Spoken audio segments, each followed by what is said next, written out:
Hello, beautiful boss babes. Are you ready to chase life with Kelly?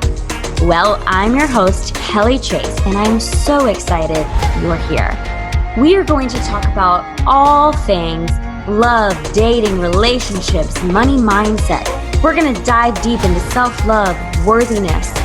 I am going to bring on some incredibly empowering guests.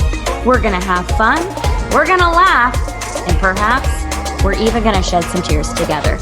I am here to empower you, inspire you, and motivate you to create the life you crave. I am so excited for today's episode. Let's dive in. Hi, babes. How are you today? Thank you and welcome back to the show. I have a very special guest on with us today. Her name is Alex March. She is a medium and medical intuitive, and holy moly, she will blow your mind. And I'm so excited to have her on here because she just blew my mind. So I was actually just recently introduced to her probably within the last 5 months. I came across her Instagram account and she was just resonating so much with me and just speaking to my soul. So yeah, welcome to the show, Alex. Thank you. Thank you. Thanks for having me. You're so welcome. Okay, so let's unpack this. What a medium, medical intuitive, what does this mean? How did you get there? What is your journey? All the things. Tell us everything. It started, I don't remember being born, but I'm going to say it around there. It was a traumatic delivery. I was an emergency C-section. I was dying. I came out 3 weeks late. I didn't want to come out. In true Virgo form, I was like, nope, I'm not a Leo. I'm a Virgo.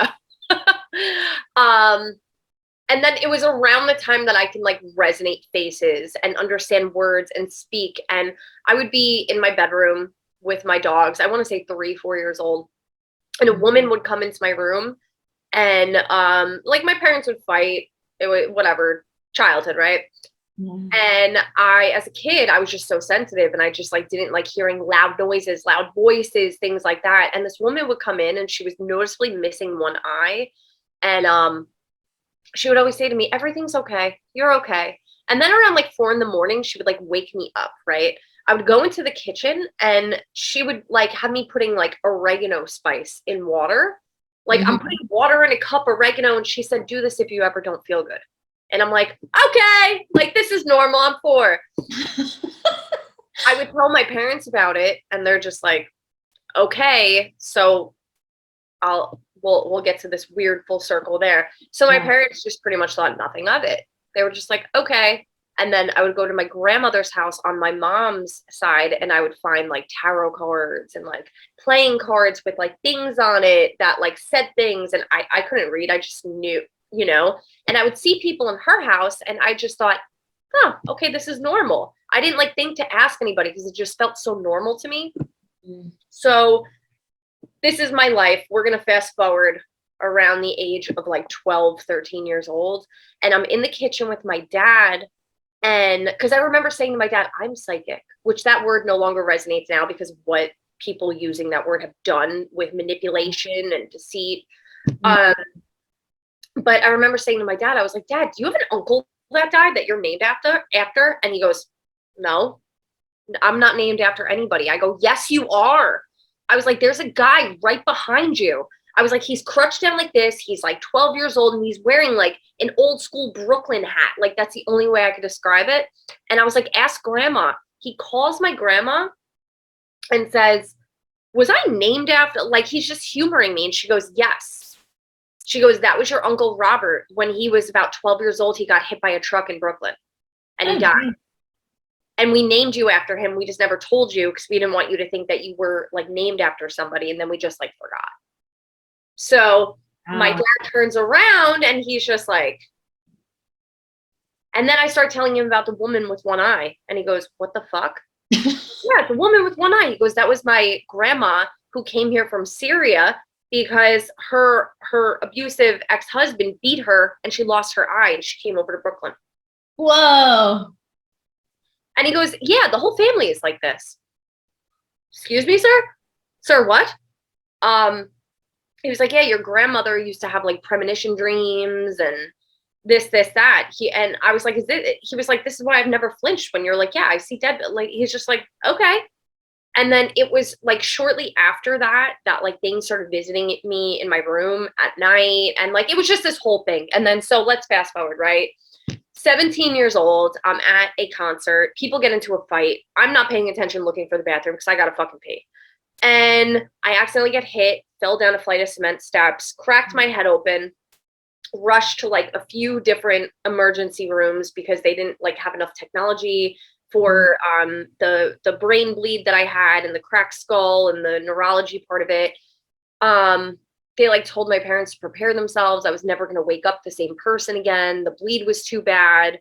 The day before, they were going to go in with like a screw to let go of the pressure because the brain bleed was going down the front of like my skull, like into my face and causing like intense pressure. So they were going to go in. The next day I woke up completely fine. The bleed completely went away and I woke up completely fine. I was just in the hospital and I was just like I remember just looking under the gown, seeing I wasn't wearing a bra, and that pissed me off. And I couldn't see really. I was like, whoa. I grabbed the thing and I started getting angry that I'm not wearing a shirt under the thing. Yeah. And so I went to the bathroom and put on a shirt. The nurses came in. They're like, what are you doing? Are you okay? I'm like, I'm fucking fine. Why am I naked under this?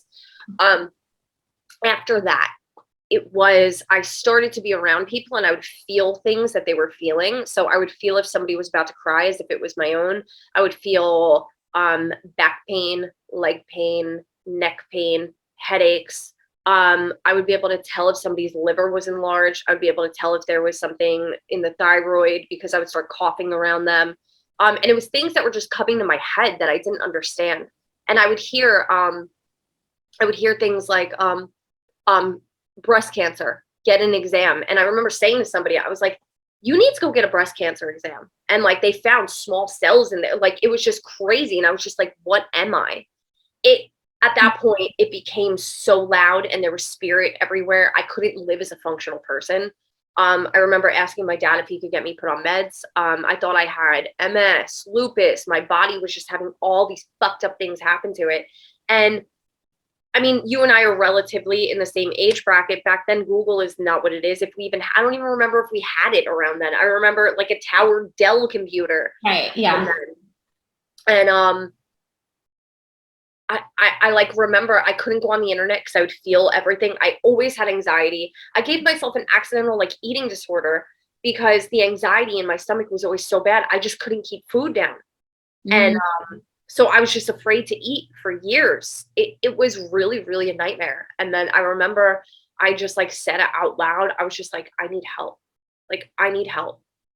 And then a few weeks later, my mother is at an event for animal rescue. And a woman like approaches her and gives her a card. And she said, someone in your life needs me. Do you know who it is? And she was like, probably my kid. That's getting, because her card said medium, Reiki, all these things. I called her the next day. And then within 2 days, I was at her house. She was attuning me to Reiki 1 and it saved my life. Like she was telling me what I was, how to ground, how to handle myself, why I'm feeling these things. She taught, like it was, I was 18 years old at the time, and she saved my life. So that is the evolution up until that point of me. It was Reiki saved my life and Tracy saved my life. And then from there, it was like the real journey. Yeah. And okay, that's so much. What do I ask next? Trust me, I know. I mean, that's so wild. So, okay. So one question I really do have. So you said that you had like gone to your dad and been like, I need medicine or so, like something's like not right, whatever, or what's going on with me. It's like, what is your thought, I guess, or story or belief around that now, knowing what you know now and like mental health and gut health around like taking medication? I guess that's the question. That's the question. So I think that the universe always had a plan for me since day one, right? Right. I was pretty like I would ask for a lot of things, medication, therapy, all these things. My family wasn't in the place where they were listening to me. about any of it. Just their own issues, their own stuff. In retrospect, I think that the universe made it really hard for me to really get to where I'm at right now to help other people. I remember going to even doctors a few times and saying like, I think I have this, I think I have this. And they would test me for things. And they're like, you absolutely do not have this. I'm like, but why is my body doing this then? And they were like, anxiety. And that's why even if you hear me now say anxiety is such a fucking blanket term. Yeah. Like, let's really dive into it. I was getting severely bullied at school. I mean, severe. I'm not saying like, oh, you're stupid. I mean, tortured. Like, girls were paying guys to fucking lock me in the bathroom and scare me. And like, they were all laughing at me and they were my friends. Like, I mean, I was severely torture bullied. I went to my principal, who was the wrestling coach, and I asked him, or I said to him, I was like, one of your guys like grabbed me inappropriately. And he's just like, no, you have a wild imagination, because they had a wrestling tournament coming up and he would have got suspended. And that was like his star wrestler. So he got me put in a psych ward. And I had to get all these blood tests done and all these questions. And I was like, he said I threatened suicide. And I was like, I never said that. And they were like, we have to test you more because obviously you're lying. He wouldn't lie. Yes, he would. Like, think of all these things happening to a kid. And like, I'm feeling all these things around other people. It was a lot for a body to take on. So I was feeling other people's stuff. I was feeling my stuff. Anxiety, what it does to the gut. So when the gut is compromised, you'll get hives. You're more susceptible to this stuff. So in retrospect, like that poor kid whose body she thinks is against her when it's really trying to save her. Right. I think the universe had a very good plan for me to figure this stuff out on my own. With that said, I'm sick of the spiritual community condemning medication for mental health. Saying you could just do it on your own, just will it away. It's so dangerous. The amount of people that think that they know what they're talking about, and anyone with an internet platform, people are going to listen to, because they're going to think, oh, they know what they're talking about. But a lot of these people, and I'm sorry, I'm a very blunt fucking person, a lot of these people are fucking trust fund kids that have never really struggled in their life. Not taking away, everything's relative. Like, there's no such thing as less or whatever. But these are trust fund kids that their parents pay for them to go to the jungle, take ayahuasca. They think that they're all fucking knowing. They think that consciousness is everything. It's the separation of body when we're all a giant nervous system with all of these things, like an amygdala hijack. Do these people know what that is? The nervous system, the amygdala, the brain, the vagus nerve, all of these systems in our body. Medication is a tool to help these systems calm the fuck down until we know what we're doing. Yeah. It's hard. Trauma really rewires the body. And the beautiful thing is you can heal, but we need tools. Just as some people have to take fucking melatonin to go to sleep. Some people need to take Adderall to focus. Some people need to take, don't misuse it. I understand like the good and the evil of everything. Totally. But I think that it is a beautiful tool that can be very wonderfully used to help you get to a place before you know how to get there. I agree. No, I agree. I just wanted to know your stance on that. There's a lot of people in the spiritual community, they think they know what they're talking about. They don't. Yeah. And they're really dangerous. There are people that are going like thinking, oh, I'm just going to will my stuff away, or I can manifest this away, or I attracted this into my life because this must be something wrong with me, when it's like not understanding the work that comes and the self-blame. And then they think there's something wrong with me. I couldn't manifest my dream life. Well, no one fucking can.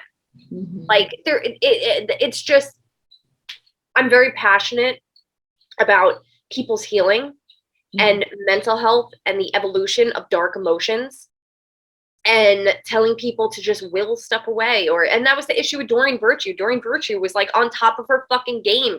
Her name was $3 million, her net worth, telling people to just give their trauma to angels. Well, what is the difference between, you want to go into spirituality? What is the difference between that and religion? Right. What is the difference? You think in religion, give it to God, give it to Jesus, give it to whoever your fucking deity is. And then in here, oh, just give it to angels. Oh, okay, so this trauma that happened to me when I was younger, this horrible, horrific thing, it's just gone now that I gave it to angels. And I had to shift my thinking. Okay, well, guess what? You just started the autoimmune disease journey for you. Yeah. So I'm very I remember being a part of the spiritual community like 15 years ago, wanting so hard to fit in with these people. And then I was like, I want nothing to do with these people. Like the resonance was not there. They had never, like, the shadow work that I understood, because I left my ex-fiance. I became a Reiki master. And then a few years later, I met my ex-fiance. He was a famous tattoo artist. I tattooed at the time. So that's like a little piece of it, but it's very insignificant. And I thought it was my dream come true. He was like, no, I believe in everything that you do. Cause I like stayed in the closet about everything I did. I was so bullied. I didn't want people to make fun of me.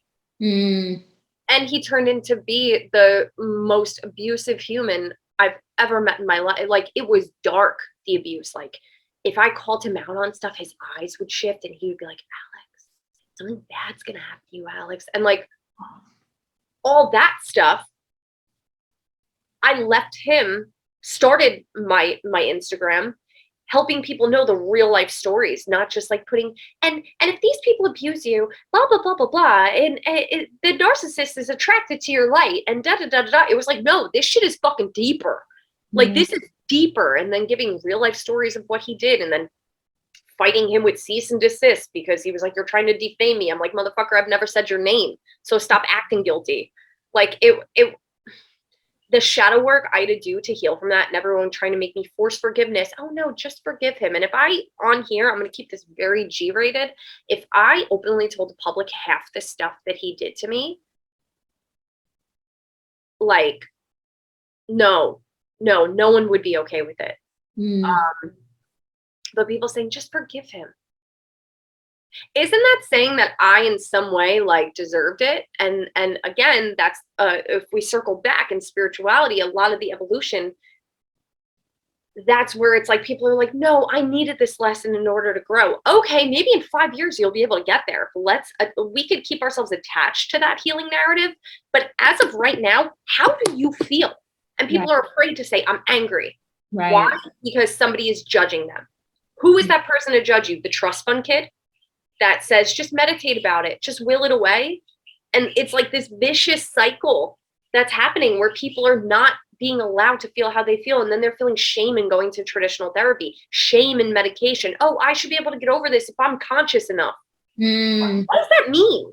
If you're conscious enough, you're in a human body on earth. Like, in order to really seek that consciousness level, you have to really fall in love with being human. Because guess what? When you're a soul and you go to that next level, you're in consciousness there. And even there, as a medium, I will tell you, there's a spirit that still needs to heal on the other side because of the people here that haven't forgiven them, or they feel guilt for leaving. So it's like, why are we chasing this, like, this higher self, unless it's to run away from what our body is needing from us, running away from our trauma? And then it's the vicious cycle of all of it. Yeah. So that's my rant. Sorry. I go off and then I'm like, okay, well, where we at? No, but I'm just like, yes. And well, it's interesting because like the things that you're saying, I'm like, okay, I claim to be, everybody's journey is different, obviously. And like my spiritual journey, I was raised Catholic, and then it got confirmed when I was 13 or 14, whenever that was. And then my mom went to church with us one day, and she was like, there was some like foreign priest, and he was like talking with a different tongue. And she was like, I can't understand this guy. I get it. Like, get why my girls don't understand the priest half the time, because he's speaking in a language that they don't understand. Like, although it was English, they're young. They're too young to understand what is going on, right? So we, as a family, we just never really went to church after that, except for like on holidays, whatever. Anyways, but it was like all of my life up until the last 4 years, I was like, I'm just a spiritual person, because I knew I wasn't religious because I wasn't practicing, right? But I was like, I also was very disconnected. I didn't know what I was. I was like, there's like a higher power. I don't know, whatever. Yeah. But then like over the last 4 years, I started like doing this whole like miracle morning. I started meditating and doing like, higher self practices, and like just getting in this space of like. Which is wonderful, because our higher self is our guide. Yeah. And that child self, your child self, is honestly your leading guide until you do that inner child work. Yeah. The trauma in the inner child that stops you from the higher self. Yeah, I totally. Yes. Yeah.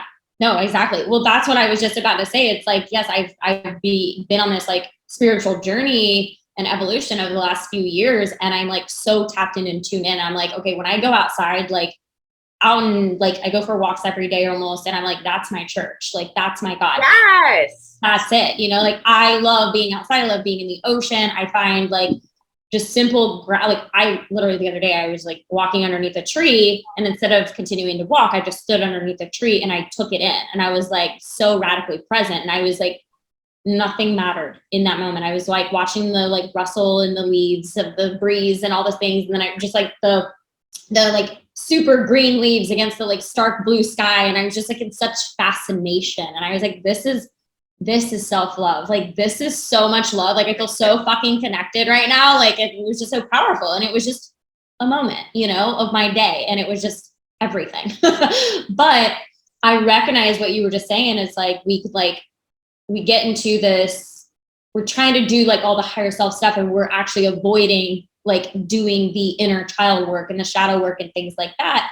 And I recognize that because there are some times when I'm like, you know, it's like, you can't affirmation your way to a desired result. You have to clean up, clean up the pipes basically. But it's like, good. Those things they're tools for a reason. Yes, absolutely. My thing is be present with nature. I put my hands on trees to like, feel the pulse of the tree pulling stuff out of me. I love stuff like that. I live in the ocean. I live on the Jersey Shore. Like, I was just in a lake in the middle of Maine, like putting my hands in there, asking to be grounded. Like, I love stuff like that. I just think it's the separation of the awareness of when you're on this like good journey and you're feeling so good and you do the affirmations. I want everything for my highest good. I live for my highest good. I want to be in peace with everything. Well, guess what? If you want to be in peace with everything, the universe is going to come and show you where you're suffering, and it's keeping you from full peace. Yeah. And then what people think is they've crashed. They think that they're not doing it right. They think there's something wrong with them. And so it's the awareness of knowing that like, I'm living in my higher self and I want to be in my higher self, but I also love my inner child. And when they need me, I need to be there. Yeah. It's just the duality. Yeah. And I think that I don't like being that Debbie Downer that's like, don't feel happy because these bad things are going to happen. I like the duality of it. Right. Like the both, like live in this peaceful moment. And if something comes up, be aware and conscious enough to know it's coming up so that you can heal, so that you can feel more peace, so that you could be more connected to nature. That when you're sitting in a moment, and this is, you know, the biggest thing with people, when you're happy, people always say, well, what bad is going to happen? Yeah, right. They're not allowed to be happy because that's old when they're little. So it's just literally being aware of the, like, say you have the day and you're like, I love this tree, the nature, this is so beautiful. And then you go home and, you know, say you're dating somebody and they call you and they give you a cryptic message. Next thing you know, you're in anxiety and you're like, I was just having such a good day. Why is this happening? Why? And you're going to that place and not knowing, you know, maybe that, I don't know. Do you understand what I'm trying to say? No, it's like, yeah. I just want people to understand that like stay attached to the healing narrative, stay attached to that beautiful, peaceful healing narrative, but also be attached and grounded enough. Like, I read this quote the other day and I loved it. It was like, a tree can't reach to heaven unless its roots have been to hell, and it's grounded enough in hell. And that's it. Like, you could be up here, but your roots got to be super grounded down here. Otherwise the wind is just going to, if you're too high up there and your roots aren't strong enough, that tree's coming out. Yeah. If your roots are that strong, it doesn't matter if a hurricane comes. You may lose some leaves, because when the storm comes, what part gets the most destroyed? Not the roots. Right. The leaves. Right. The branches. The beautiful things living in it. The birds, the squirrel. These are the things that get destroyed when the storm comes. The beautiful things that don't have enough base. When you have that base, those are the things that stay. They stay stuck. So just stay in the middle. That's where I like to be. I like to be there too. Yeah. Yep. Yeah, I definitely do too. It was interesting because I was doing like a life coaching, whatever type of thing, a few months ago. And Yeah, we were, that's awesome. yeah, I've been in like mentorship, coaching, healing world for literally the last 4 years. Like I am so drawn to it. It just like I love it. Like, but That's there are times, wonderful. yeah, I do. And I just absolutely love it. But I would probably say like last year was where I was recognizing that about like, okay, we can't like affirmation our way into like our manifestations. Like we have to clean up the pipes. We still have to face the fears, the doubts, the worries, the inner child traumas, like all the things. We still have to face that in order to, as you were just saying, like meet the peace, you know, and be more in that happier space. So I was learning more about that. But yeah, I was recognizing, and now that I have awareness of it, I am just trying to be even more present and radically aware, but around like I've done a lot of like money mindset work. And it was a few months ago, I was working with this life coach and we did some visualization exercise. And she had me like write like $1,000 on a sheet of paper and then like $3,000 on a sheet of paper and like put it in front of me as if I was going to step to each one. Right. Well, we get to like, I don't know, maybe like $3,000 or $5,000. And she was like, how does that feel for you? And then she was asking me, you know, how would your parents feel about you earning that amount of money? Because a lot of stories come from our parents, you know, you can't afford that. We can't, right? So I was like, you know, I all of a sudden, like my body, like I have my eyes closed, but you know, she's watching me on Zoom. She's like, your body language has changed. You're like drooping your shoulders, that like suppressed look. Like I'm like suppressed, you know? And then she was asking me other questions. And one of the questions she asked me was like, how does that feel? And I was like, well, it doesn't feel really good, but I know how to fix it. I know how to do this. And she was like, I need you to tell me how it feels. I don't need you to tell me anything else, because what you're doing, you're distracting yourself from feeling what you need to fucking feel right now. And I was like, you know, and I was like, oh my God, you're right. And I recognize in a lot of other scenarios where I immediately go into the doing and distracting mode, like instead of actually being with and acknowledging the emotion or the story that's tied to it. And I was like, oh my God. She's like, you're not going to be able to go to that 5,000 or that 10,000 or 20,000 until you address that shit, or you're going to get it. Maybe you'll get a $20,000 month or whatever or something. She's like, but that 20,000 might go real quick if you aren't like in the place to hold it and support it. I was like, yeah, I really love that, because as you were saying that, I was visualizing it for myself. And when you got to 5,000, I felt my own narrative to that. And I was like, whoa, like, whoa. It's so powerful. I mean, visualization is so cool. I love visualizations, but yeah, I was just like, wow, that's so true. But it happened like multiple sessions. Like it was like a week later, we did the same like type of activity and she did it. And I was like, yeah, I'm feeling this way, but I mean, I can do this. And she's like, stop doing that. Like, stop telling me what you're going to go do about it. We don't need to hear the solution. And she goes, but you're doing that in other areas. Like if a friend or a family member has a problem, you immediately go into problem solving mode versus just acknowledging and validating how they're feeling. And like, just listen. Don't go into problem solving mode. And I was like, oh my God, well, I definitely 8 years ago was called a fixer. So yep, that is my story. And I think we want to be able to help people. Right. Yeah. We want people to not have to feel how we felt. We want people to not have to feel pain or that thing in their body. But then what I've had to really teach myself is, because as a healer and a channel, I have the answer for somebody right there. Oh, you're doing this because of this. Well, that's me taking away their journey. Mm-hmm. Unless we're working one-on-one. But now I have people find it themselves. Right. And so like, I'll say to people, I'm like, you're allowed to feel that way. Okay, let's sit with it. And then like, what part of your body feels uncomfortable? My chest is racing. Okay, let's put our hands on our chest. Close your eyes. What age is in there? What age need you right now that is begging to be saved? They say, and they're like, whoa. Yeah. It's just like the smallest things. The body is always listening. And then like, so I do that too. Something will happen. I go to troubleshooting mode.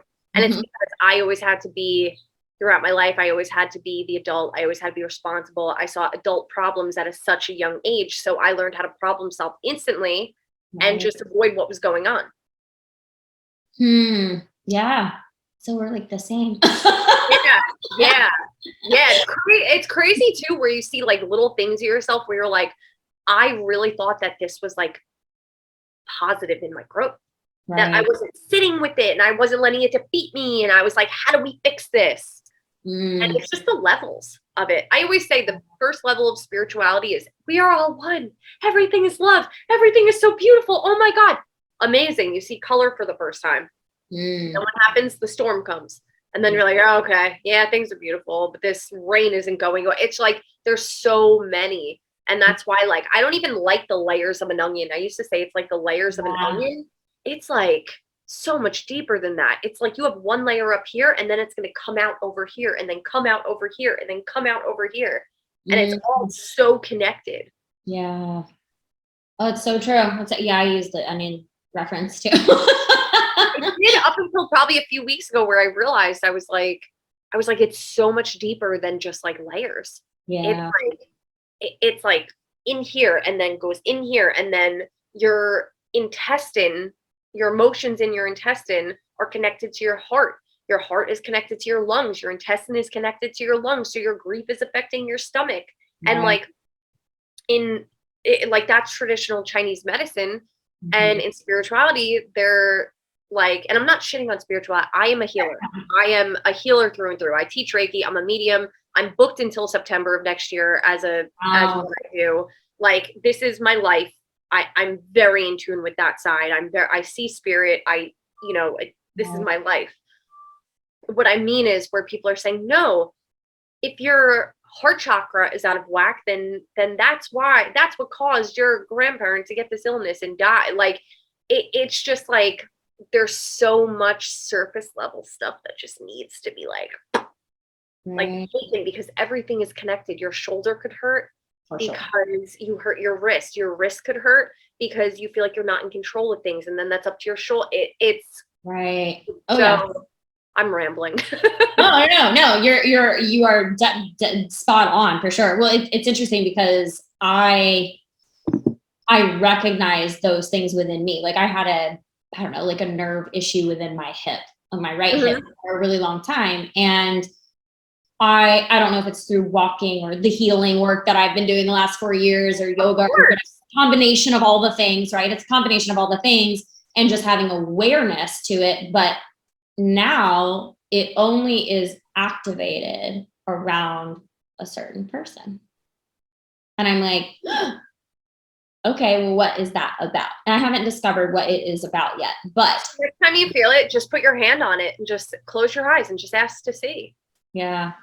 What is this time? The body isn't that cryptic. It wants to be heard. And then it's little you. So just say, hey, little Kelly, what's going on here? Right. And just see if you see it. Because the hips are your movement through life. Right. It's feeling safe to flow through life. What side is it on? My right side. Okay, so that's masculine. So feeling like you can't flow on your own 2 feet around this person and feel safe for where it's bringing you. Is it, if it like for me, that would be somebody that brings you self-doubt, or somebody that makes you feel like you have to second guess yourself, or they don't make you feel heard or seen. If I was to tap into that. But everybody's different. Yeah, no, absolutely. But yeah, I totally, like, I went to saw an acupuncturist like here and there over the last few years, and same thing what you were saying. And he was like, you have this like, your whatever is the opposite. So like your left shoulder, then he goes into like the right side of your body and like does things, and vice versa and whatever. And then it's like your spleen is on your like whatever side of your body. We're gonna go to the other side, and like it was like really fascinating. I love that kind of stuff. But when I go to, I'm always very inquisitive of like, okay, well, like, why are you doing this? Like, instead of the guy just like putting the needles in me and calling it a day, I was like, okay, what does this mean? What are you doing? What's going on? Good, because to ask, okay, why are you putting this in my spleen meridian? The spleen is the organ of overthinking, over-worrying, worrying about outcomes. Okay, so I need to emotionally support my spleen too. Right. Yep. Like to know, oh, why are you doing this liver point? Oh, why is this happening? Oh, like to ask them, okay, so my eye got red the other day, my lip got a hive on it, and I'm feeling a little angry. Okay, you have liver fire. Like, tell me how to support this emotionally. Liver fire, it's repressed anger that I don't feel safe enough to let out, so it rises. and comes out. I'm saying that because literally a month ago, this is what I had. Oh my gosh. Wow. Yeah, this is all just so fascinating. Let me regroup my, okay. So I know you share a lot about like mental health and gut health. Yeah. So can you talk more about that? Like, again, just, I guess, tapping more into that correlation and helping our listeners understand that and the emotional effect of all of that. Yeah, of course. So I'm going to branch off a little bit. So anyone listening, like, please just do your best to follow me. So aside from the thousands of studies of kids in orphanages, kids that have childhood abuse, they all have one thing in common, and that's stomach issues. Mm-hmm. What happens is psychological abuse or emotional abuse, it weakens the gut biome. So what that does in the gut biome is going to go to teeth. So your stomach biome and your mouth biome are essentially linked. Mm-hmm. And so a lot of kids that were abused have bad teeth, bad stomachs, Crohn's, IBS, everything that you could think of. They're spending years like constipated every other week. They don't go to the bathroom properly. They always have headaches. They have all these things wrong with them. So what happens is, so we have a vagus nerve, and the vagus nerve is in the back of our neck. It goes up to our brain, goes into our lungs, our heart, all of our vital organs, into our stomach. It's the organ in charge of fight or flight. So the vagus nerve and toning the vagal tone is essentially what helps people out of trauma, helps people out of these things, right? So when the vagus nerve is overstimulated, it can make you feel like you're going to faint. It can mess with your stomach, because the body, when you are in a place of fight or flight all the time and you're always in cortisol, the body, the last thing the body is going to do is try and digest food, because that's the last thing it wants to do. It's the last thing it's thinking about when it's in fight or flight. So what that's going to do is cause constipation. When the colon has toxicity in it, that wreaks havoc throughout your entire body. So your intestines and your colon are your ultimate in your emotional everything health. Your stomach is your first brain, right? So you get that like nervous feeling in your stomach. It causes a thought up here. It's not the other way around. So your stomach and the bad pathogens, parasites, feeds on trauma cells. So these are things. So there's a lot of people, they're like, what is parasite cleansing? It's literal worms. It's worms in your gut. It's worms in your colon. They're latched into your intestinal walls, and they love trauma. They love trauma. I've been doing parasite cleansing for 8 years. And it is the one way that I've been able to get over years of CPTSD, things I thought I would never get over. Wow. They feed on this stuff. So trauma lives in the gut. The gut biome weakens with trauma. It digs down, and it hurts. It hurts the good bacteria, which thrives the bad bacteria. And the bad bacteria is going to weaken everything about you, and it's going to keep the trauma in power. Parasites, pathogens, mucus. So understanding, and there was this whole video I posted on my story yesterday, this guy that's like, I did the ayahuasca. I've done this. The only way I got over my trauma, my anxiety, and all of these things was doing the detox work. So our liver, we don't pay enough attention to detoxing our liver. Our liver is like, it's like the mayor of everything. Yeah, our heart is the most important, but our liver is the one that's getting rid of all this other shit. It has the bile in it. It goes to the gallbladder, goes through the spleen. We're not doing, there are parasites that live in the liver. They're called liver flukes. Like, the liver governs anger. These pathogens sit in this thing, and we're never able to, and like, you could do all the emotional work you want, but you have to detox the body, because these things, everything that is mental is physical. So it's all just like sitting in the gut, in mucus, bacteria, and parasites. And when you do this detoxing, and you get, and environmental toxins too. Look at when people say, oh, my grandparents ate like this and they lived till they were 80. Your grandparents didn't have 5G. Your grandparents didn't have Wi-Fi in their houses that literally kill plants. Your grandparents weren't overloaded with GMOs and toxins in food. Like, we're just living in a different society right now, and our bodies are so overgrown with environmental toxins, mold, bacteria that it's separate. Mm-hmm. And in knowing that the weakened cells, these things feed on, it's the vicious cycle. And that's where people are going into like these autoimmune states. And doctors are like, well, take this. And people are thinking their bodies are turning on them from trauma. I remember my ex-boyfriend, he was so fucking abusive. He was so goddamn abusive. And one day I woke up and I had a panic attack that was so bad because he started like trying to torture me online psychologically. I couldn't breathe for 3 months. My heart hurt every day. I couldn't breathe for 3 months. I didn't feel like myself. I was always dizzy. That got me on the journey of the vagus nerve. I found it. I just randomly found it online, the vagus nerve. Yeah. From there, I started the vagal toning. From there is where I started researching, and it said, your gut is going to affect your lungs. And I'm like, fuck. All right, my breathing's all, and I'm an athlete. I do jujitsu. I do boxing. I do all these things. And my cardio was awful. And my cardio was like next level. And so I knew the emotional aspect of it, right?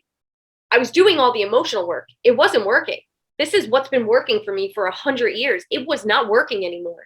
I was doing the talking to it. I was doing Reiki on myself. I was like writing the letters to the people that hurt me. I was letting the anger out. I was letting the rage out. Nothing was budging for me. I started really diving into the gut and the lungs.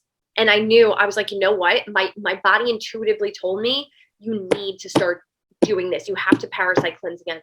I got on it right then and there. I started eating a shit ton of kimchi, everything that had fermented veggies. I was eating all whole foods, nothing processed. I was cleansing my intestines. I was taking a colon cleanse. I was doubling up on probiotics. And that's how I saved myself. I felt the relief instantly. Another thing I started from there, because the breathing was so bad and I couldn't breathe. Someone told me about it. I bought the kit and then I was like, no, I'm afraid. Coffee enemas. What do coffee enemas do, right? It goes through the hemorrhoidal vein into your liver and it pushes out glutathione. What's glutathione? The master body antioxidant. And this is what I say to people. I go, what's the worst thing that happens? Yeah. You cleanse your colon from all the toxicity in it. You feel good. And people that are like, I've never drank coffee, caffeine, it's not hitting you the same way. It literally saved my life, this stuff. And that's when I was like, wow, I need to let the world know about this. Yeah. This is crazy. So then we're going to fast forward to earlier this year. And I'm pretty on top of shit. You know what I mean? I'm healthy. I am super healthy. Yeah. Like when I say I know things about the body, I take the amount of herbs I take a day, the amount, like I'm very healthy. And both of my dogs died in the span of 2 weeks. And I could not emotionally handle it. My body started shutting down. It started with weak tingles in my hands and arms. From a spiritual approach, I was like, oh, this means this. I can't control things. That's fair, right? I can't. Then it went to my legs. Then it went from me walking to almost fainting. I'm like, what is going on with me? I was bedridden for 2 months. I couldn't walk. I couldn't talk. I couldn't see straight. I couldn't go to the bathroom by myself. I literally wrote my own will. I thought I was gone. I did not think I was ever making it out of that. I went to a doctor who told me that I should be put on Prozac. She was like, you need Prozac. You're crazy. This is what she said to me. Because I was like, okay, I'm going to go the regular medicine route. So then from there, I understood. I started doing a shit ton of research again. Vagus nerve wasn't helping. I was doing all my normal. I was taking the extra probiotics. I was doing all this stuff. It wasn't working. So my body is shut down. My legs feel like jello. My arms feel like jello. Okay. My breathing is funky. I'm dizzy. I can't see. Everything is fucking terrifying. I'm scared every night of my life. So then I started doing research about, and I had to really, really dig. And I started finding research about cortisol poisoning.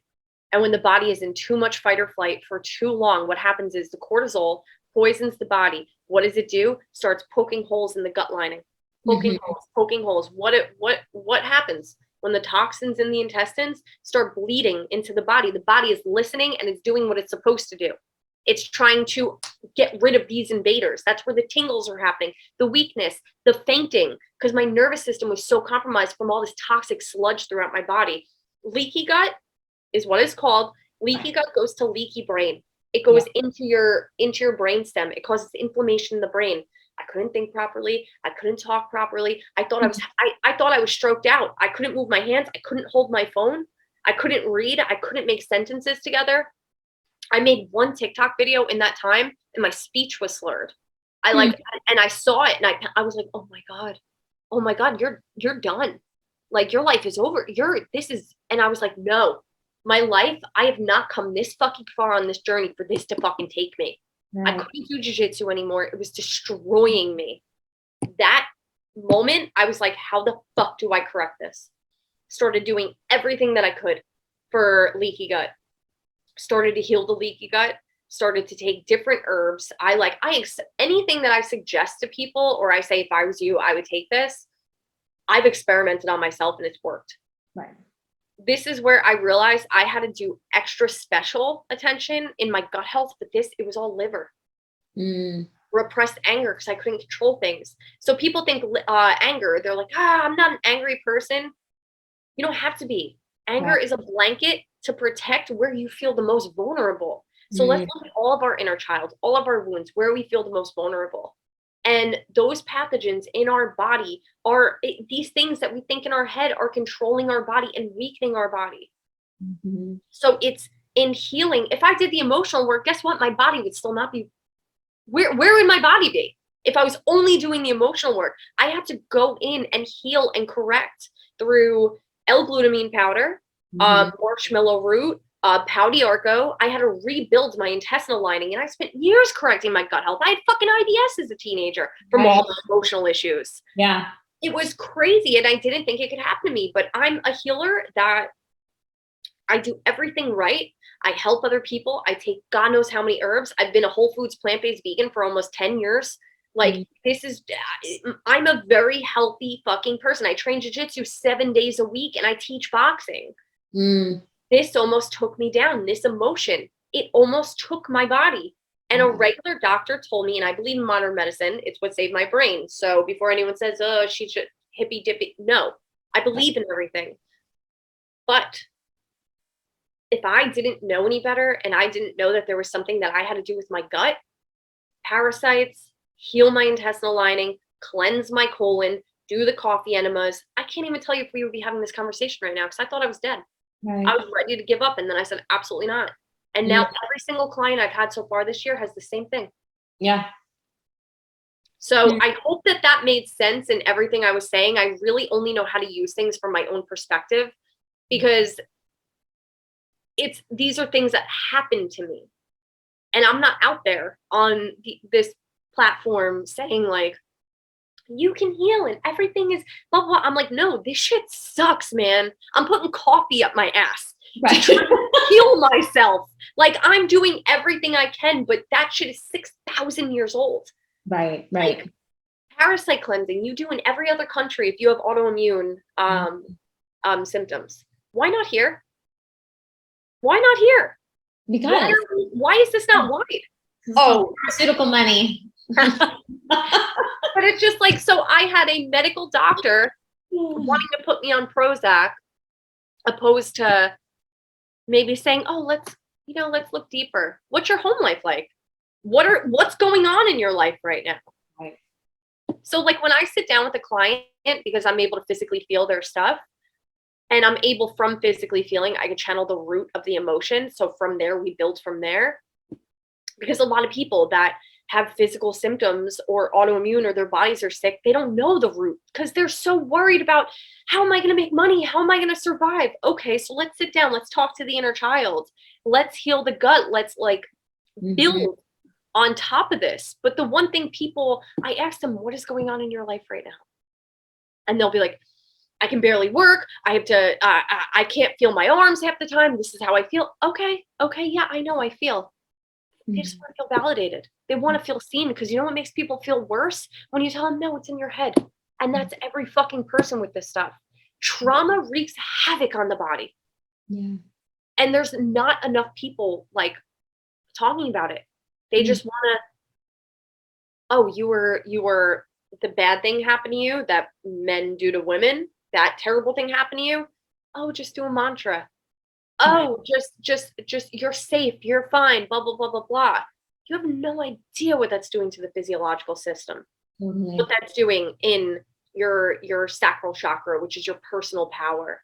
Mm-hmm. The other thing we don't talk about is the corruption of fucking Lyme disease and all the co-infections and all that's doing to wreak havoc on people's fucking mental states and bodies. Babesia, co-infections, living in the intestines, parasites. And there's not enough tests from standard doctors to really see what's going on.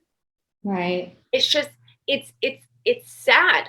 The amount of stuff that's going on in people's bodies that they don't get to know about. And no, the closest person you are is to your own body. And think of how many people are out there that have had these unfair, terrible things happen to them, and they feel like foreigners to their own body. And like, that's my mission, is to get you back to knowing your body and to knowing like, and I don't give a fuck who says what to me, because I've healed myself now God knows how many times, and I help people. It's like, I felt like when I was sick, like my boyfriend said to me, he was like, I feel like you have really found your mission. Like aside from mediumship, you have found your mission. Yeah. And it's just, if you're feeling a little off or you feel a little bad in your life, I'm telling you, Parasite Cleanse, there's a girl, Food Over Drugs is her Instagram name. She's the most responsible. And I've known all these influencers that have Parasite Cleanse and they do this. It's irresponsible. It causes acid reflux. It doesn't do what it's supposed to do. Hers, she gives you a whole outline book. She gives you everything. She tells you this is die off, this is this, because the shit is so real. Right. Spiritual community, they say, oh, it's a full moon. You're going to get ringing in your ears. You're not going to feel good. You're going to get headaches. You're going to be really tired. You're going to feel fatigue, joint stiffness. You know what all that is? Parasite symptoms. You know when they're the most active? During full moons. Wow. Yeah. It's like the werewolf. But repeat after me. Spiritual liberation. I am free. Right. still prisoners in your own body, not knowing you're physiological. Totally. Wow. Yeah, that's it. I am the inconsistent practicing. Yeah, I have like very inconsistent practice of healing my gut. Let's put it that way. I've had IBS for a really long time, or whatever we want to call it. IBS, digestive issues, all of that. Are you really a spiritual female in your divine feminine if you don't? Right. Like my sacral's jacked, all the things. But it's true. Like you were talking about, like, I mean, there are certain things like marshmallow root. Like my acupuncturist was very Chinese medicine, and he would like, he had his own herbalist, and put all these like herbal teas together, and like that had marshmallow root and like all the things that you said, like even like what were like willow bark, and like all these like other things, catnip. Like there was like cat squat was like in it too, and I was like, oh my god. But like I said, I can't give I because I'm not a certified herbalist. Right. There are certain things I can't say because I can't say like I told you, but these are things you could Google. I like to say, and then like homeopathic doctors. Let's go there. I have a homeopathic doctor. That shit is cellular. Yeah. I totally forgot when my legs and everything was funky. I went to him too. He was the one that said, if you don't take care of your liver's going to take care of you. Yeah. You better acknowledge this anger surrounding the loss of your animals. Yeah. Yeah. No, I've been told, I mean, my liver definitely is something that comes up for me. I mean, when you said that, I think you were like giving an example of like someone's like, well, I'm not an angry person, like I'm not either, but I can be. And I know that there is anger inside of me. I did a breath work session one time, like an intense breath work, which is something that it's like extremely uncomfortable, yet very transformative. I've done it a few times. And remind me that there's something that I want to say after that, just because if enough people are listening, you're saying the beautiful parts of this, and then I just want to help people. Just it's not bad. It's just, yeah. So I did a intense breath work. Basically, what it was doing was what was explained to me. It takes you out of your head and drops you into your body, which is in your gut, right? I love breath work. I love it. Yeah, and I've done it a few times because it is I've only done it a few times because it is extremely uncomfortable and extremely painful. I mean, the first time I did it, I was crying as if I just saw someone get murdered in front of my face, like snot coming out of my nose. Like, I mean, sobbing. That's an understatement. I mean, just crying so profusely.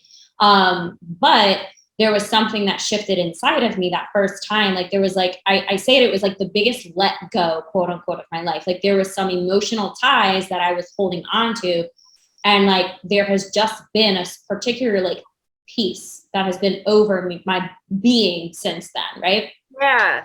And then like the second or third time I did it, going back to the anger, that's what I was feeling. I was actually feeling this like intense anger. And I was like, it wasn't, I wasn't necessarily, I actually was crying, not as much as I was the first time that I did it, but I was releasing the tears and getting really hyper emotional, but it wasn't a sadness.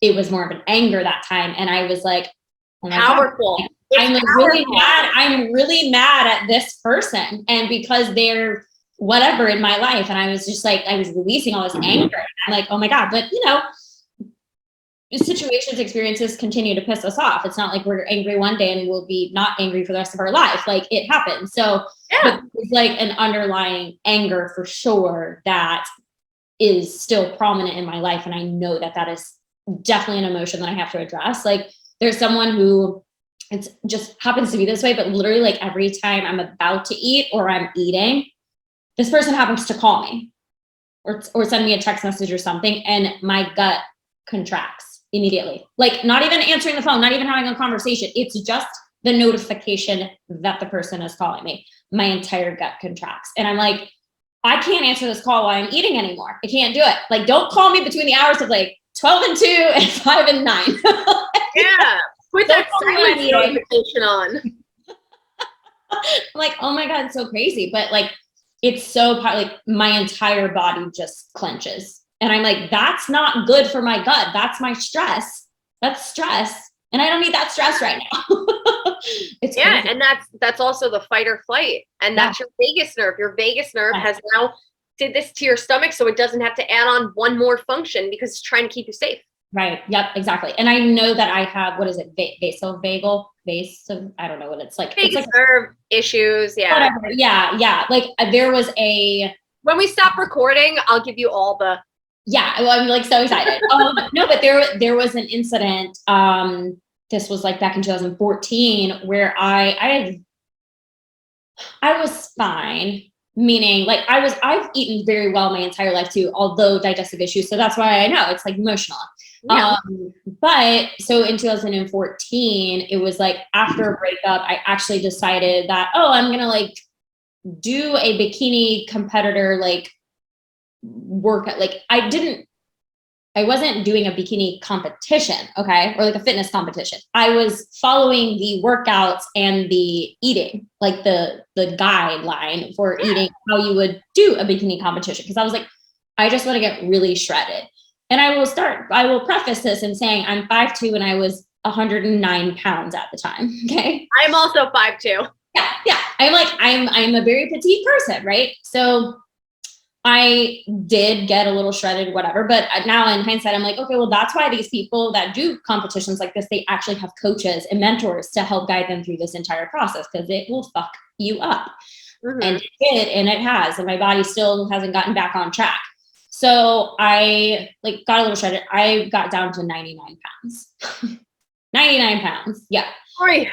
So everybody was like concerned. I was working like a corporate job still. And I'm sure that had something to do with. Yeah, right. Exactly. Like my coworkers, my boss, like everyone was like really concerned about me because I did this already. I brushed my teeth after every meal. So I was already going to the bathroom, but they thought now because I was losing weight that I was like purging, like throwing up, like I had an eating disorder.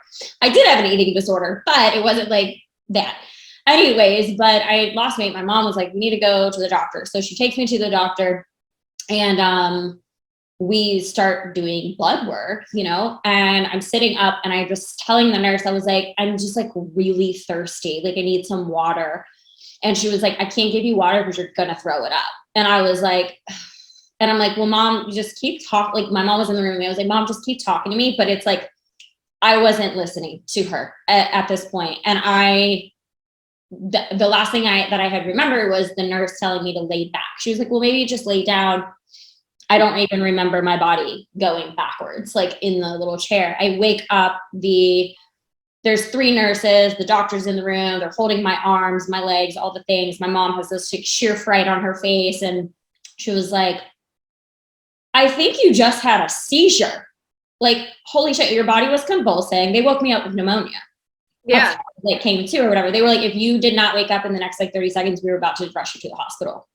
Like you just would have. So ever since that moment, my vagus nerve has been that way ever since.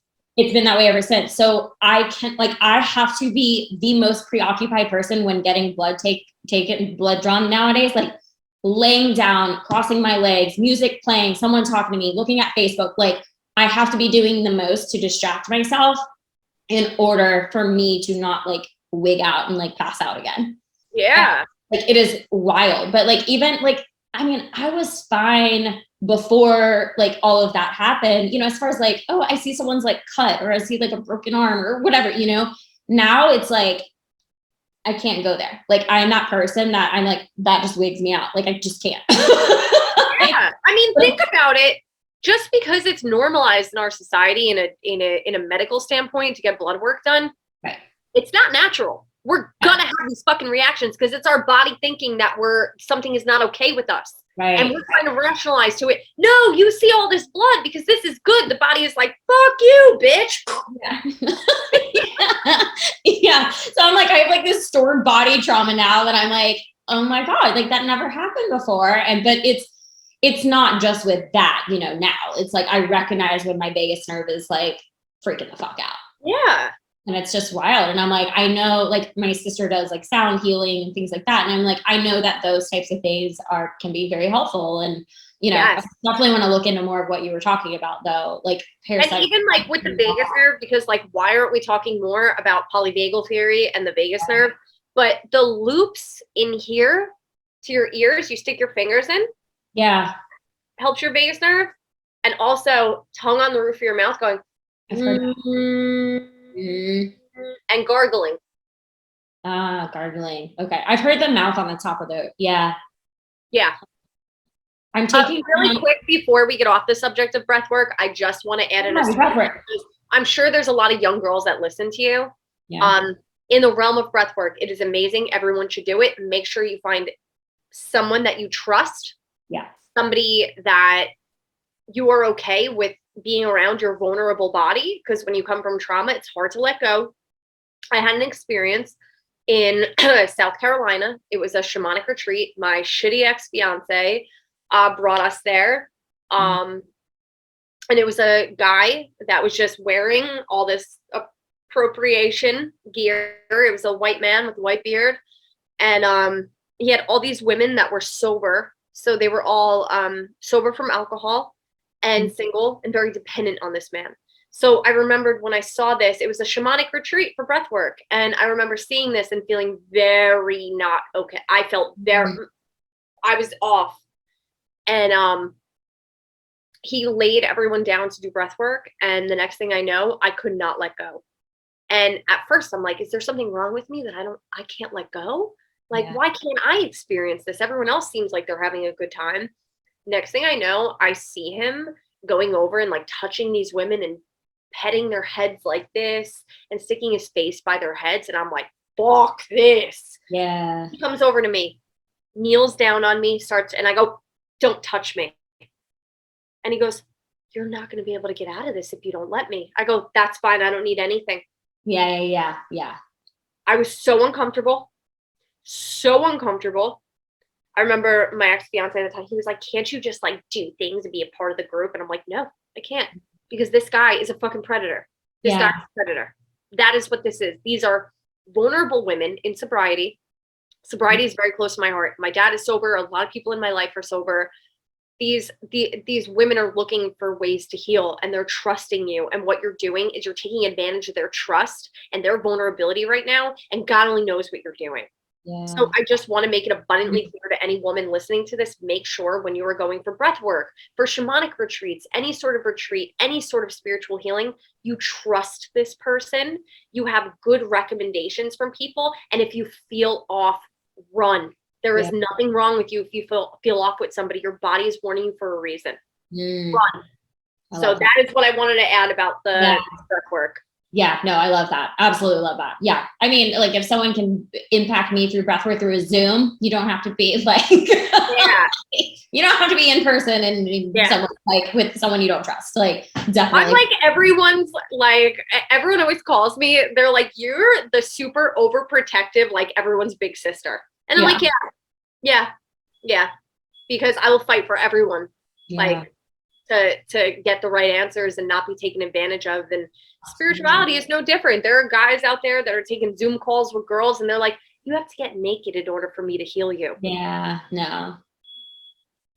Like, no. Oh, that's gross. Oh my God, that is crazy. Okay. Oh my God. I feel like I can like talk to you so many things. I know. I know. Like my mind is like, what next? I do. I feel that way about myself. Yeah. Like I exhaust myself.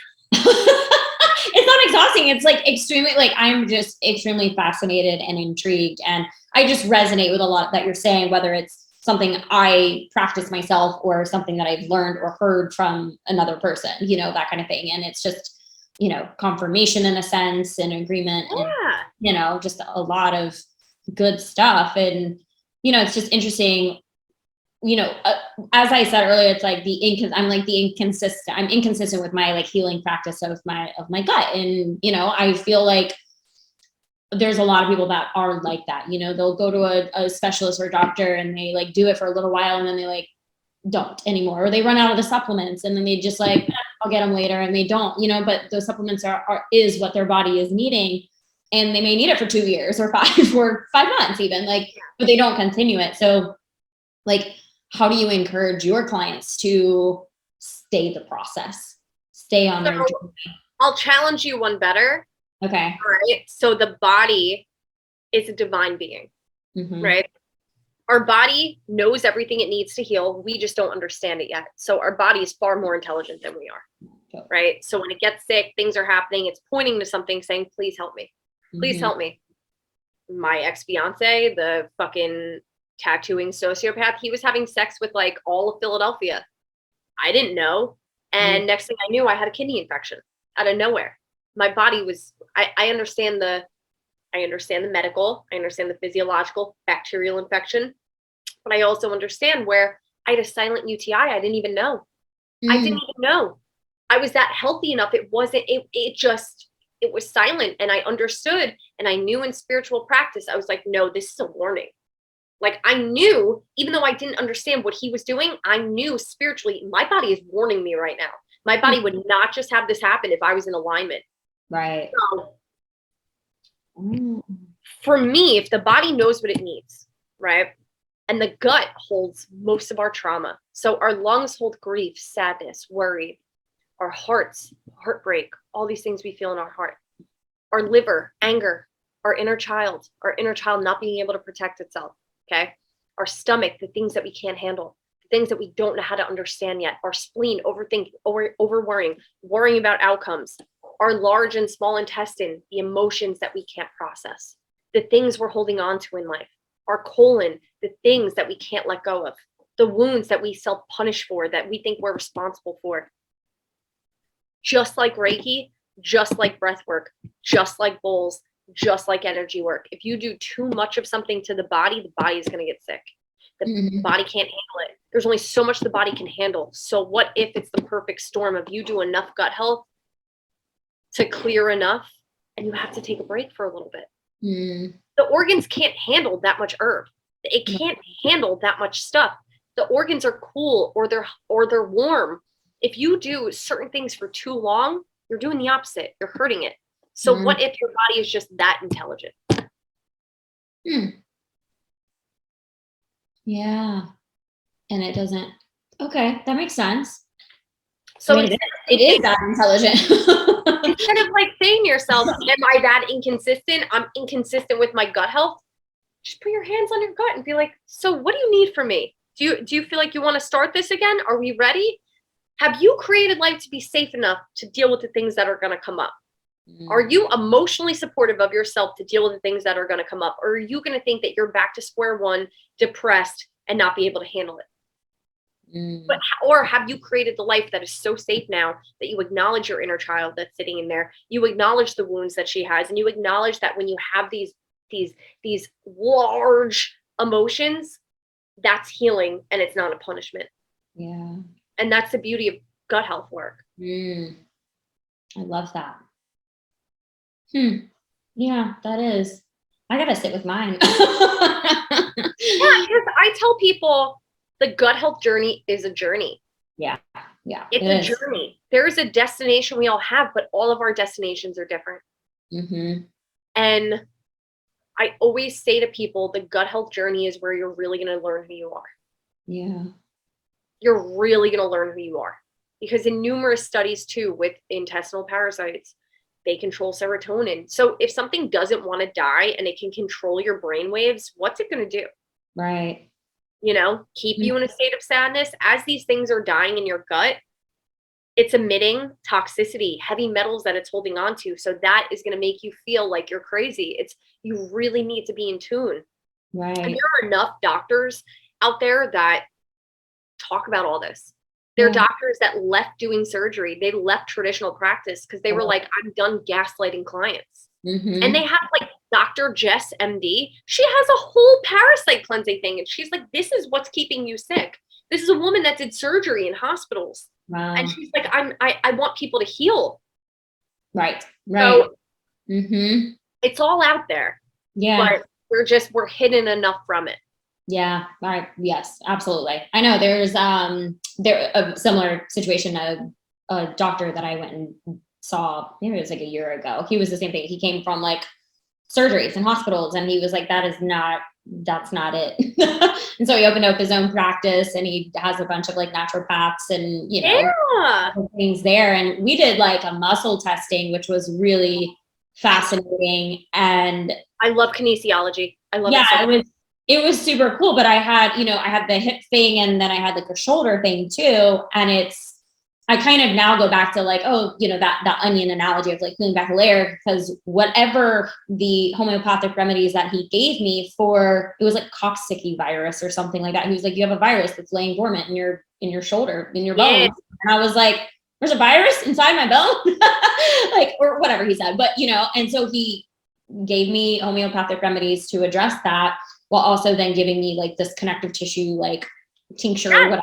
Because trauma sits in the connective tissue, and then everything that you've ever been sick with, Epstein-Barr, strep, Coxsackie virus, that is all laying dormant in your intestines and in certain parts of your body. So when you're detoxing, when people are like, oh, I started eating this way that was more whole foods, more clean, or I started detoxing, but I felt like shit, it didn't make me feel better. Yeah. Of course you're not going to feel better, because you have these things that have been laying dormant in your body. Yeah. In your liver, in your liver's bile, roundabout coffee enemas, or they push old bile out. The body doesn't create new. So it's replenishing your bile to heal, and all that glutathione. So I pronounce glutathione wrong because I have pronunciation issues, because I was born and raised in Brooklyn and Staten Island. So when I came over to Jersey, I didn't pronounce R's and everyone made fun of me. So I have like really weird pronunciation issues, but I digress.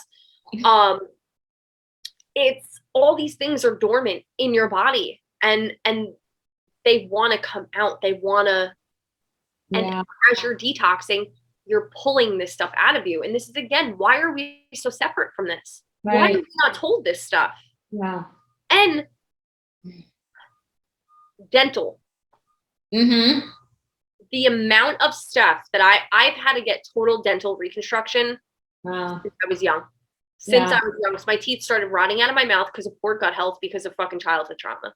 Right. So now, as I'm sitting there reading that you could remineralize cavities and root canals can be poison, And if you have joint issues and all these like things wrong with you, and maybe look to your teeth, and a root canal can cause an infection in your jawbone, and the jawbone can go down and create it's just like, there's so much that it becomes overwhelming, but I'm so happy I'm on this side of it and I have a chance. Mm-hmm.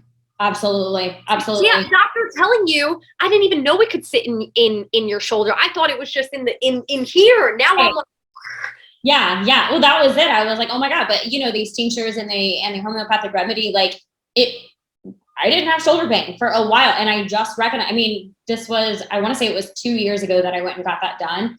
My shoulder started bothering me just recently again, like within the last 6 months. And I was like, it's not like it's back. I thought, oh, it's the onion layer. Like it stripped one like thing down and now I need to like address it again. Or obviously I wasn't making the emotional connection at the time, but like now it's like, well, what is the trauma or stored emotion that's really, you know, holding on to that, or, you know, the virus is holding on to, let's put it that way. So yeah, because energy cannot be created nor be destroyed. It can only move. Right. So what are we transferring it into? That energy imprint is there. What are we transferring? It's in the cells. Mm-hmm. What are we going to transfer it to? Right. That's so weird too, because I got out of my car yesterday and I went to lift my shoulder and I was like, oh shit. Yeah. And my shoulder hurt so bad. I like couldn't get it past here. I was like, oh God, who is this? And now I'm like, oh, it's you. It was me. You're like, oh my God, I'm meeting someone tomorrow who has a shoulder problem. That's so wild. I wake up every day like that. I just like, I'm like to the point where my boyfriend's been with me long enough that I'm like, oh God, this hurts today. And he goes, all right, well, who are you reading today? Yeah. Oh my God. I love that. Okay. This has been like so good.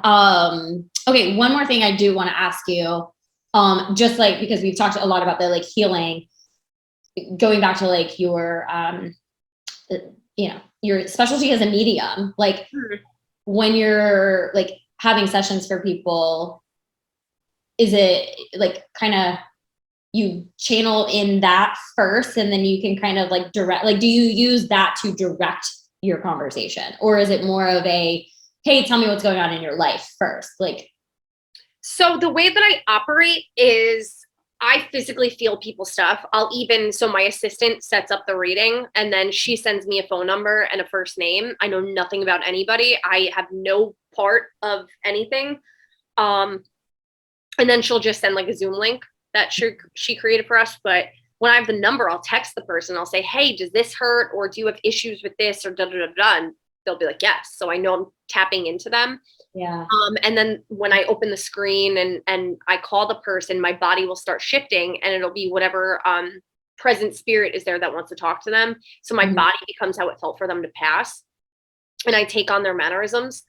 And a lot of the times, like I'll be doing things with my body and I'm like, I have no idea what's going on. But the person's like, why are you touching like your left earlobe? And I'm like, I don't know. And they're like the only one of the things I have from them is like their earring, they had their left ear pierced, and like it's weird things like that.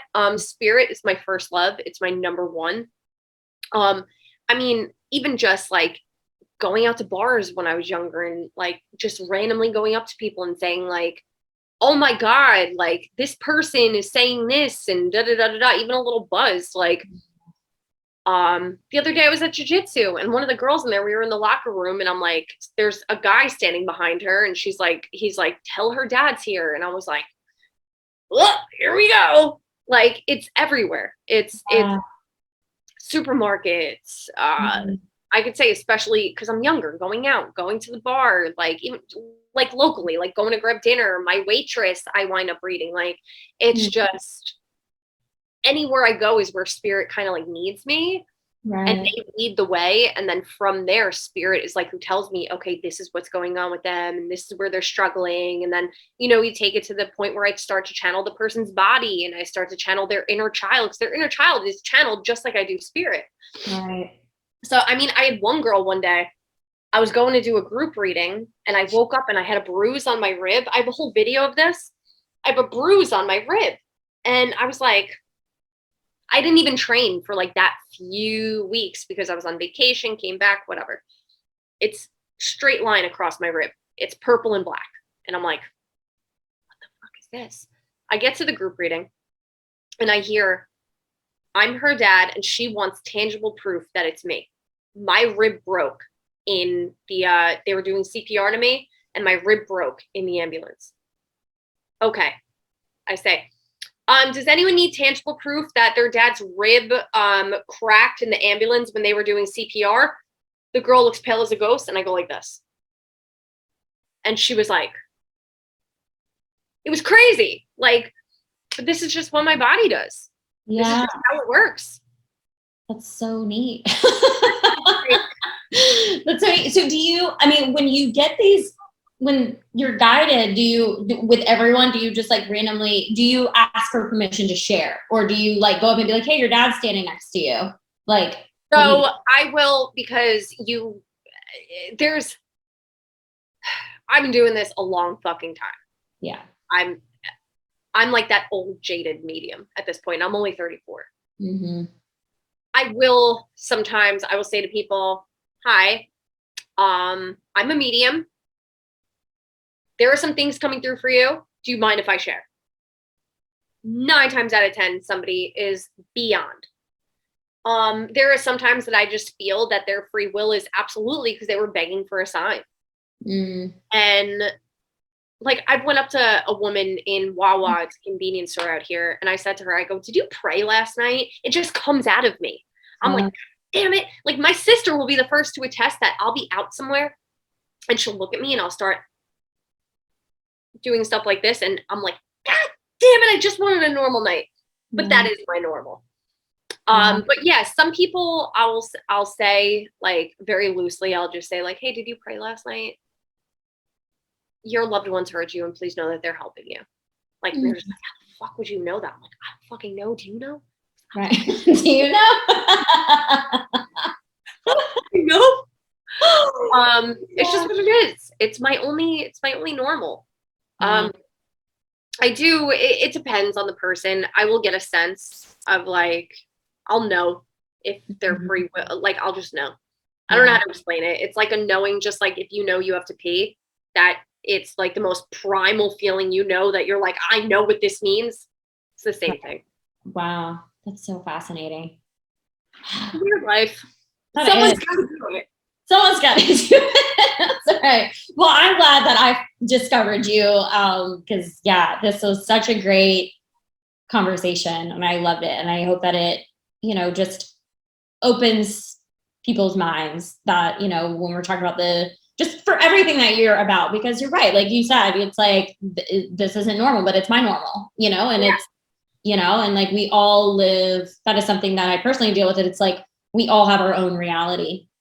Yes. You know, so it's like that's where we have to be very diligent of like our thoughts and like judgments and criticisms and really truly being fucking kind to people because we don't know their story. We don't know what they're going through. We don't know anything about them, you know, and it's just, yeah, it's something that I have to humble myself with a lot, you know, with my own stuff. So this is just a great conversation. And yeah, I loved it. The healing, the gut stuff. I'm excited I need to get some things. Yeah. And then like, you know, last message with gut health and just healing in general. Yeah. Just be patient with yourself and know that your body is working. It's trying to help you. Just listen. Just listen. Yeah. That's what the body needs you to do. Listen. Yeah. I love that. And then just don't judge yourself. Don't say, I feel like shit all that, like, right. In the grand scheme of everything, we only know what we know, right? Right. We don't know everything. So let's be a little patient with ourselves and just try and trust the evolution. Right. And realize that self-love is not this prepackaged idea that social media has given us where you have to love how you look, you have to look like this. Self-love is because you've reached some sort of peak enlightenment. I'm sorry. Bullshit. Right. Those people are fucking liars. Mm-hmm. And they just want some sort of, why is this thing coming up? They just want some sort of way to appear like high and mighty. Why are there pop-ups coming up? Who is doing this to me? It's Spirit, of course. Retrograde. Exactly. it's for me, I'm just like, these people, like, they think, but let's talk about what self-love and the self-love journey really is. It's how many times did you do something you didn't know how to survive? You weren't given the proper tools. You did whatever you could to survive. Let's erase the shame around that and realize that that was self-love. Like every time that you've gotten out of bed to brush your teeth, despite having the worst day, and you're like, I can't handle this life right now, that's self-love. Yeah. Every time you did what you had to do to survive, say you were in an abusive relationship and you knew that in that moment, okay, I'm just going to act like this because I know I need to get out of this. There's no shame in that. There's no shame in going with something to keep yourself safe, right? So self-love is the ugly. It's the journey. That's to self-love. It's not the end goal of like, well, I've survived all these things. I don't think that that exists. And I think that it's just a lot of narcissism if you really think about it in that realm. Yeah. We have things to work on. And the self-love of it all is that we want to work on it. And we're going to work on it. And knowing you may not be fully there. None of us are going to be in this lifetime. There's the thing for everybody. None of us are going to be fully healed. None of us. Right. There's always going to be something that comes up. Always. So let's just try and love ourselves as much as we can for the things that are like, you know what? Yeah. Like I could think back to myself when I'm younger, like the amount of times that I said yes to somebody that I had a crush on and I meant no, but I thought that would make them like me, or I felt like I was in a dangerous situation because yes, I used to like men that were not safe. Right. Covered in tattoo. You know what I mean? I just think of the times that I did things to keep myself safe because that's all I knew how to do. That's all I knew. I didn't know any better. I love that. That was my self-love. Keeping myself safe, living to see the next day, doing whatever I could to survive, whether that even be just fucking going to Five Guys and getting French fries and watching He's Just Not That Into You. That was self-love. Absolutely. Absolutely. I love that. So good. Well, like I said, I could talk to you forever and ever. I know.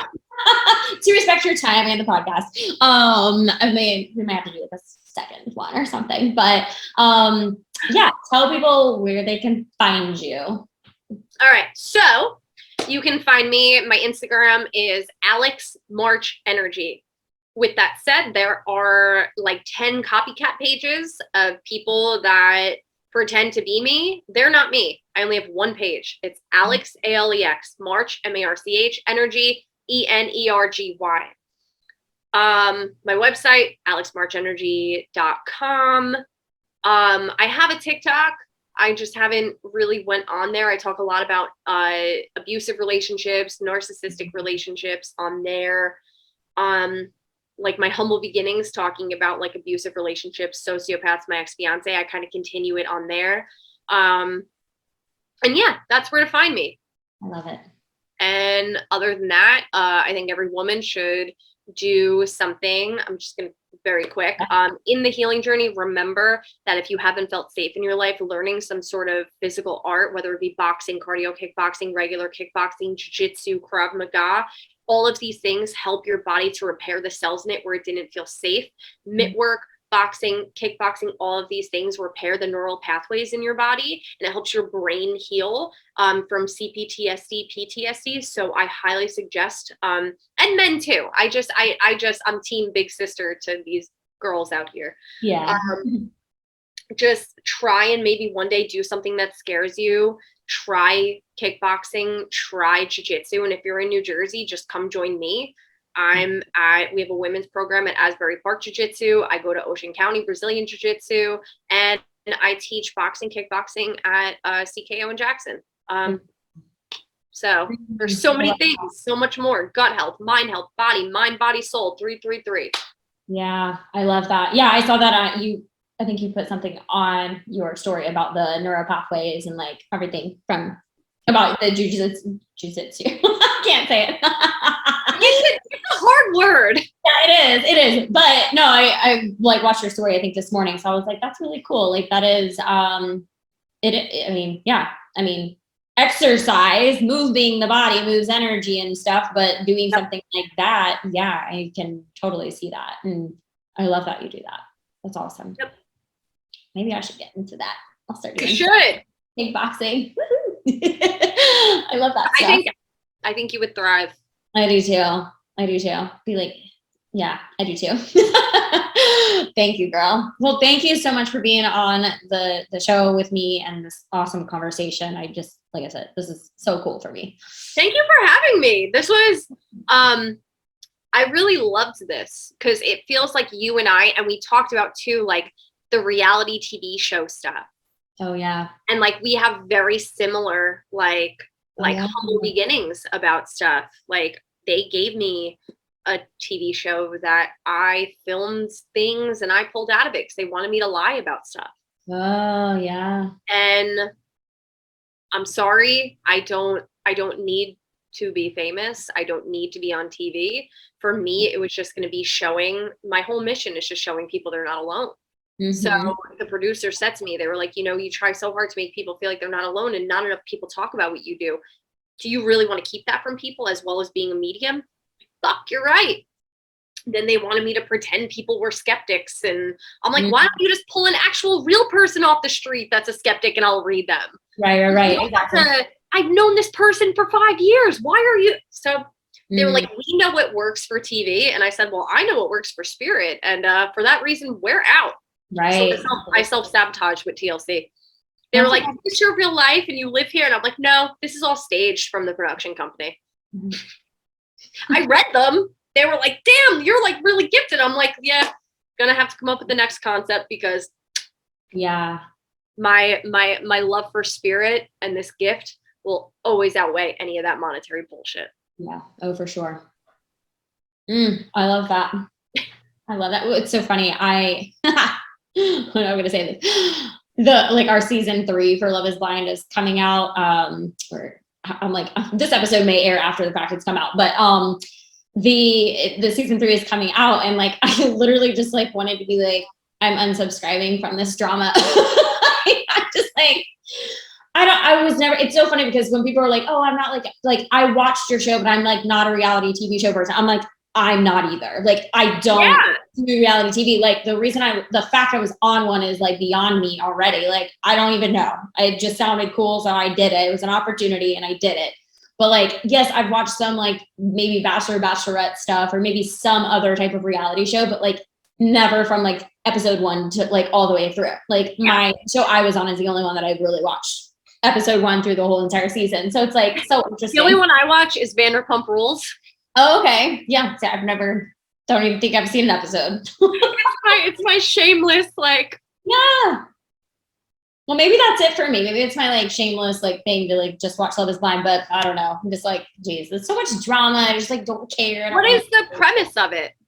Love is Blind. So you are dating someone, or you're doing like speed dating. You're getting to know people behind a wall. Like you never see them. And then you get engaged without ever seeing them. And then you like live with them, you travel with them, and you walk down an aisle and you say, listen, I did that with my ex-fiance.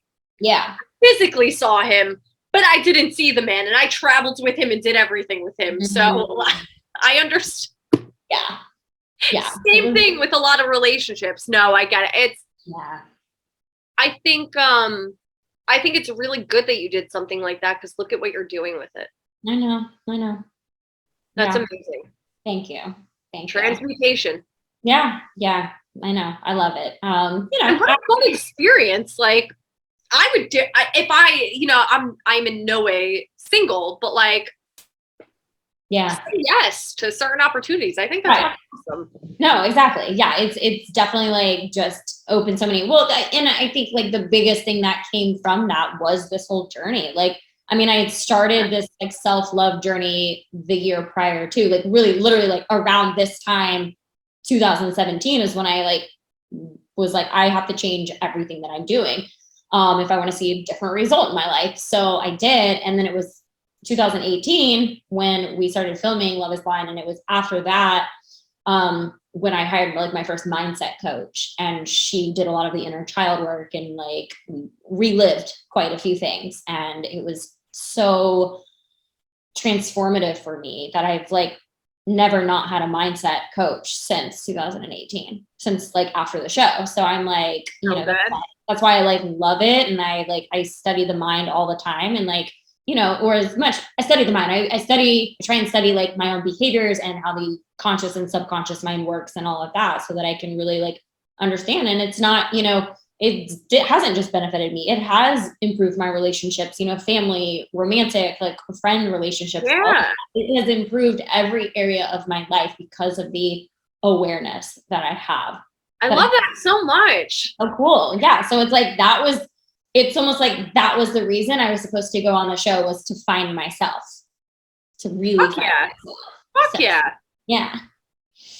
So, but it also opened up so many avenues, and it's been amazing. And I took a pause on, like, I started this podcast. I launched it January of 2021, and I took like a 7-month break because I was just having some inner dialogue that was not, of course, just all over the place. I was like, it's affecting every area of my life, like my mental chaos. So I needed to just put breaks on everything. And so now we're here again. And I'm like, not to say we're not giving up, but we're not taking a break this time. Like, I really enjoy learning and talking with people and just connecting, and it's just cool. It gives other people an opportunity to shine their light and share their word too. So it's awesome. I love it. Yeah, I love it. Okay. Well, thank you so much for being here. Thanks for having me. You're welcome. If you loved this episode, please download, share, rate, and review. If you are ready to step into that next level version of you and grow your business and bank account, it's time to unleash your goddess magic and chase life with Kelly. You can start this epic expansion journey by diving into the Goddess Magic course bundle found at chaselifetogether.com. Please connect with me on Instagram at Chase Life with Kelly. Join the Chase Life with Kelly Facebook community and subscribe to my YouTube channel. Till next time, create the life you crave, babe, and chase life with Kelly.